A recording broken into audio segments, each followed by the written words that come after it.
Hoşçakal. Hoşçakal. Hoşçakal. Hoşçakal dostum. Hoşçakal dostum. Hoşçakal dostum. Hepiniz hoşça kalın. Hepiniz hoşça kalın. Hepiniz hoşça kalın. Hoşça kal İstanbul.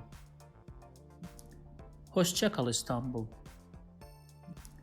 Hoşça kal İstanbul. If you liked this video and learned something new, please subscribe to my channel to watch more lessons on how to learn Turkish the easy way. Also, if you think this video can benefit somebody else, please share it with others because sharing is nice, sharing is helpful.